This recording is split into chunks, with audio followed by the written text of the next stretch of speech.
Hey sons and daughters, Austin here, and today I have my lovely fiance, Jess, with me, and we are getting married in how many days? 4 days. In 4 days. And so in 4 days we'll be needing these, but not till then. So today we want to talk to you guys about sexual purity.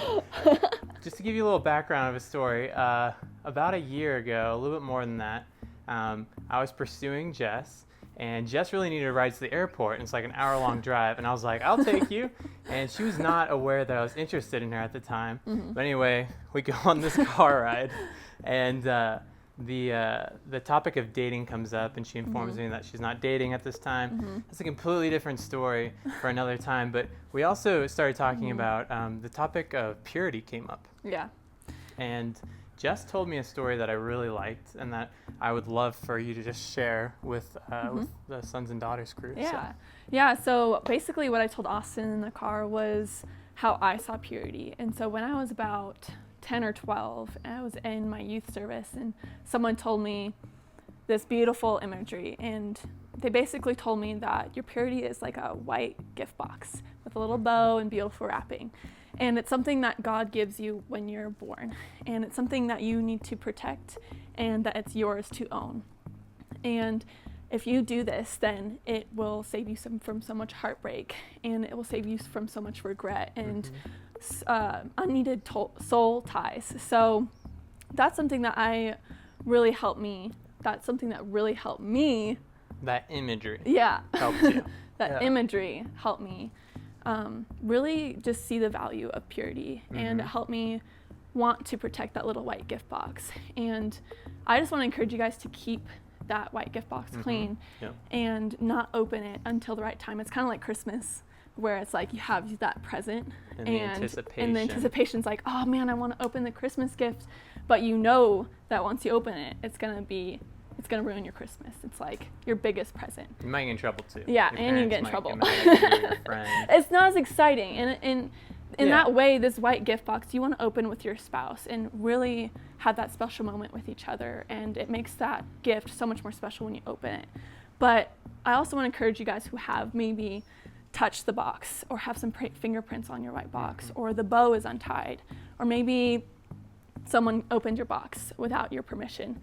That you can always go to God and rewrap your box, or go dust off those fingerprints, and you can also retie your bow and just ask God for that renewal of your purity. So and it's worth it. You're not missing out for those who have kept your purity. So. And when Jess told me that story, I absolutely love that, because as someone who was interested in pursuing her, even I was like, I love this is the way that she carried herself and what she wants to be able to give to her future husband. And so I just really kind of clung to that. And so just for you guys, so you'll have a verse to kind of look at and study it for this, there's 3 chapters that are back to back in Proverbs that talk about the importance of sexual purity. And it oftentimes talks about a prostitute, or compares stuff to either loving a prostitute or loving your wife. And I would encourage you guys to read, if you just have time, read Proverbs 5. And there are so many warnings against sexual promiscuity. And then there's also a lot of benefits that come, and it says, like, when you share your love only with your wife or with your spouse, this is what happens. And they're beautiful promises.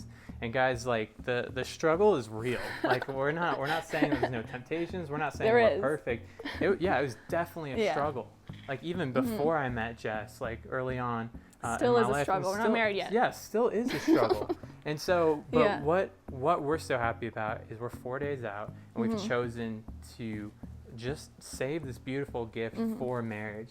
And just like Jess said, if you're like, Austin, it's too late for that for me, God loves to redeem. God loves to forgive, and that's what he wants to do for you. And so you have that choice every day to start new. And I just want to speak that over you, encourage you. Your past does not define you, and that's not your label. You can completely change your label and say, no, I'm a daughter who has purity, or I'm a son who has purity. And so we want to get on here and encourage you guys with that. We are super excited for 4 days from now, but we are really glad we waited. And so I want to encourage you guys. It is it's countercultural now to do this. Mm-hmm. But you have the ability to do this by God's grace. And so we just wanted to get on here and talk to you for a little. And Jess, thanks so much for coming on and just talking to everybody. Mm-hmm. So we love you guys. We're proud of you. And just stay strong in purity and have an awesome week.